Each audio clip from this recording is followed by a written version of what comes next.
hope to have that completed by the end of February. We're also, for those of you that go to the city website, we're looking at updating the city website, and we're also going to have the capability for you to go in and look at previous minutes on the website. If you, you can, and this particular option that you'll be able to use will let you go in, and if you wanted to, for instance, look up things that have happened in the last 20 years while Mr. Tweedy's been on city council, you could type in Vernon Tweedy Jr. and it'd bring up everything he was involved with on the city council. Or if you wanted to look up, I mean, any topic you wanted to look up, this is a very, very good research tool, and it lets you as a citizen, if you have a question about something that has occurred in the past, you can go to the minutes and do that. Earlier this month, I guess it was the last of December, we had some issues with trains blocking the tracks here in Camilla for an extended period of time. I mean, we had a train come through today, a grain train, but it was about, I actually sat there and timed it. It only was on the tracks about 5 minutes. These other trains were on for an extended period of time, I think more like 10 to 15 minutes. But I talked with the railroad, and they're going to try to do better, and we're going to try to work with them. And if we need to, we're going to try to get some of our emergency response vehicles strategically located if we have a situation come up where we know that they have an unusual train coming throughout. I remember here, I guess it was when they were shipping some military equipment down to Jacksonville to send over to Iraq or Afghanistan. I saw a train that had probably, I didn't count, but it had the regular unit train and then probably 40 cars behind it with military equipment on it. And you know, when they have a train coming like that, they need to call us and let us know. And we'll try to, like I said, get our resources strategically located, so if we have extended blockage on the track, we can respond appropriately to that. I also want to remind that council that we have our goal setting planning session for the work session scheduled for January the 17th. That's all I have. Okay, that's next Tuesday. Okay, City Attorney, would you have any report? I wasn't given anything to report, Mr. Mayor. I guess no news is good. There you go. I'd like to announce on the mayor's announcements. You've probably seen some advertising already, but the 45th annual Chamber of Commerce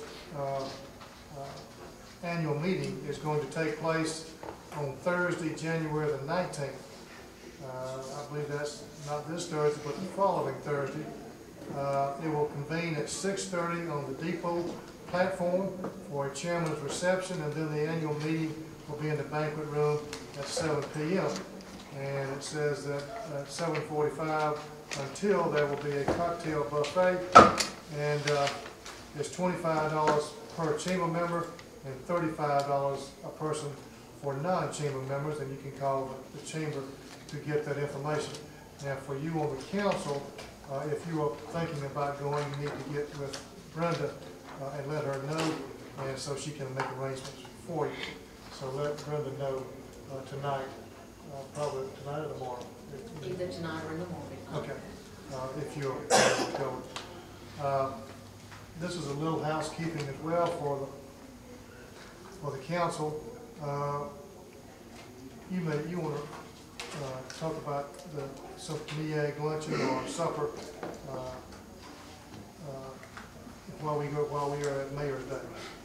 The Municipal Electric Authority of Georgia is having a reception and dinner on Sunday, January 22nd, while the council will be in Atlanta at Mayor's Day.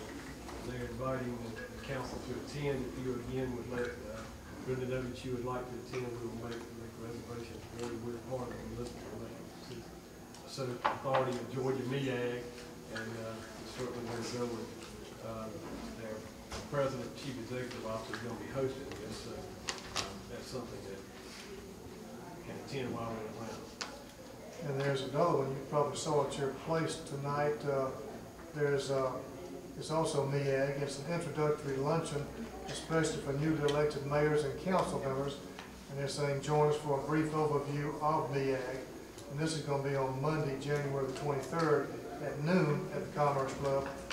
They're on the 49th floor, same place as the meal the night before. So this will give council members an opportunity to see what MEAG is about and give us a little heads up on how they operate and how they operate with us and how we are part of their organization. So that's going to be at noon on January the 23rd. I don't have much else. I will say that I appreciate everyone coming out tonight. It's been a good evening. It's good to see new blood on the council. We look forward to working with each of you. And I think, as Mayor Hayward said, that the best days for the city of Camilla are ahead of us. And I intend to promote Camilla as best I can. And I hope the council does, and I hope you in the audience does as well. You know what they say about a chain is only as strong as the weakest link. And I hope that you promote Camilla, say good things about Camilla, especially to folks you may not know. Because they may be somebody looking to move here, maybe moving a company here. So it's always important to put a good face on Camilla. There's a lot of potential here, and our best days are ahead of us. We just need to work together, and I think we'll see that come to fruition in the coming years. So I covet your efforts. I covet your prayers as we go into this next year. Covet your prayers as mayor and as for mayor and council, and that you will be pulling for us to do the right thing, which I intend for us to do. And we look forward to working for you and working together. And at that, does anyone on the council have anything they would like to say before we seek adjournment? If not, do I hear a motion? Okay, I'm sorry. Right. Okay. Citizens' presentations. Does any citizen have a comment they would like to make? Could you give us an update on Kathy Baker, please? Brenda? She's doing really well. She's doing a lot better. She expects to have a sonogram done next week and maybe have the defibrillator put in maybe at the end of January or February. Talk to her. She's really improving, and she's looking forward to coming back to work. This is everybody. Thank you for asking. Yes, ma'am. My name is Julia Brown, and I live out at 4995 Mountain King Road. I would just like to know, because I heard a rumor, why are so many flies in Why are so many flies in Camilla? Yes, they becoming a pest. They're all in my store, I think. I didn't know they were anywhere else. It's because it's weather related. Anytime you have a cold snap like we had, when was it, about November? In November, and then it warms up to 75, 80 degrees, you're going to have a fly population pop back out. Well, the rumor is that it's some kind of corn down at the ethanol plant that's causing it. But truthfully, they are a menace out there. And I don't know why that side of town always have pests. We had the mosquitoes, and when we called to have it sprayed, the guy sprayed the cemetery. So I couldn't figure out why he sprayed the cemetery. I just want to know, my grandson out there, we sit out. And unfortunately, all these sunscreens and everything, but it is a accumulation of flies, and they're biting hard. Well, there are low areas around the city, around the cemetery. Whenever you have low areas that hold some water, you're going to have some mosquitoes. But the fly population has been everywhere. I have sold a lot of fly materials, a lot of fly sprays, and stuff for animals, for barns, and that sort of thing. You have that kind of situation when you have warm weather after it's been cold. So there's no nefarious instances going on. So just come to the store and get some fly spray.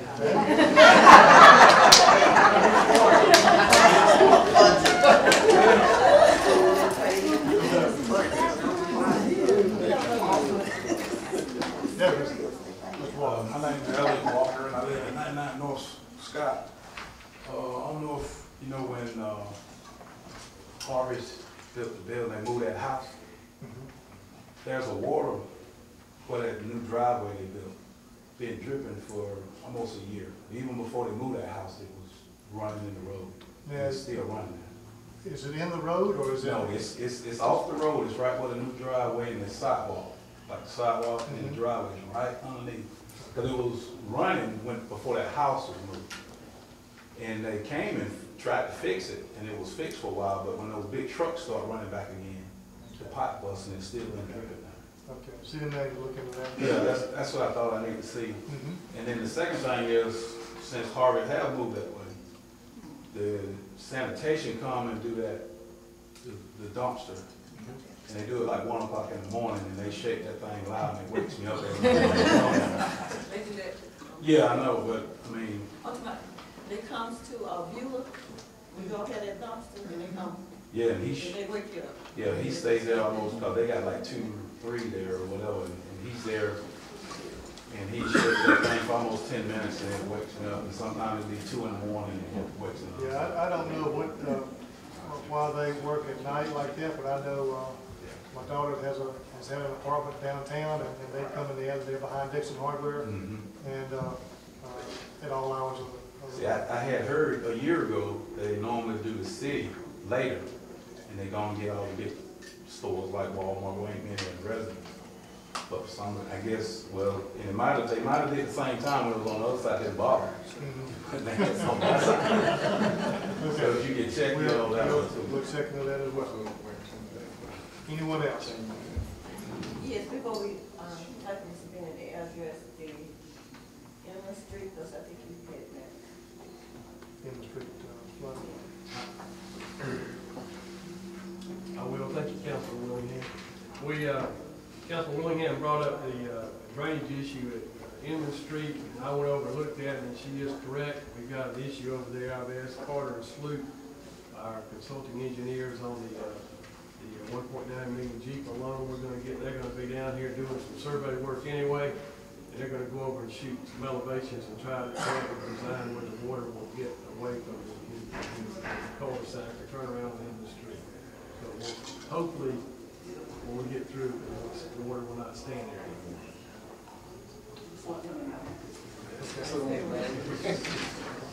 Okay.